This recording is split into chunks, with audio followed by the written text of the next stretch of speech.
আপনি কি জানেন যে RKS-1 রেশন কার্ডের দিন প্রায় শেষ হতে চলেছে? আপনার RKS-Y-1 রেশন কার্ডটি SPH বা PSS রেশন কার্ডে রূপান্তরিত হয়ে গেছে, অথচ আপনি তা না জানার কারণে এতদিন রেশন সামগ্রী থেকে বঞ্চিত হয়েছেন। আজকে জেনে নেব এই ভিডিওটির মাধ্যমে সেই ওয়ান কার্ডটি SPH রূপান্তরিত হয়েছে কিনা। তো আপনারা বাইরে থেকে জানতে পারবেন। চলুন তাহলে ভিডিওটা শুরু করি। সাবস্ক্রাইব করে পাশের বেল আইকনটি প্রেস করে অল অপশনে ক্লিক করুন।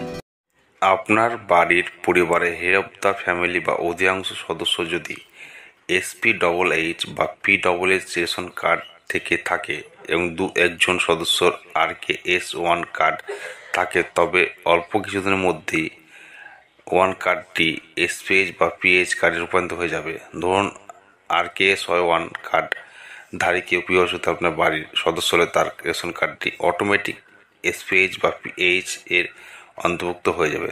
তো আপনারা কীভাবে জানতে পারবেন আপনাদের কার্ডটি SPH PH এ রূপান্তরিত হয়েছে? তার জন্য আপনাকে ডাউনলোড করে দেখে যেতে হবে। তো কীভাবে ডাউনলোড করবেন চলুন তাহলে দেখা যাক। তো আপনারা গুগল ব্রাউজারে চলে আসবেন, এখানে লিখবেন রেশন কার্ড ডাউনলোড। তো ডাউনলোড লেখার পর নিচের দিকে চলে যাবেন, এখানে দেখতে পাচ্ছেন রেশন কার্ড ডাউনলোড। তো রেশন কার্ড ডাউনলোড অপশনে ক্লিক করবেন।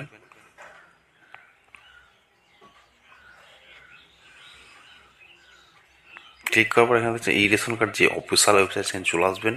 এখান থেকে আপনাদের সেই কার্ডটি রেশন কার্ড হিসাবে ডাউনলোড করে নিতে পারবেন। তার জন্য আপনাদের কী করতে হবে, এখানে দেখতে পাচ্ছেন রেশন কার্ড নাম্বার, তারপরে ক্যাটাগরি। তো আপনার যে ফ্যামিলির যে কার্ড, সেই কার্ডের ক্যাটাগরি সিলেক্ট করে নেবেন এবং RKS-1 কার্ডের যে নাম্বারটি পাশে সেই নাম্বারটি বসাবেন, তারপর ক্যাটাগরিটা সিলেক্ট করে নেবেন। সিলেক্ট করার পর কী করবেন, ডাউনলোড অপশানে ক্লিক করবেন।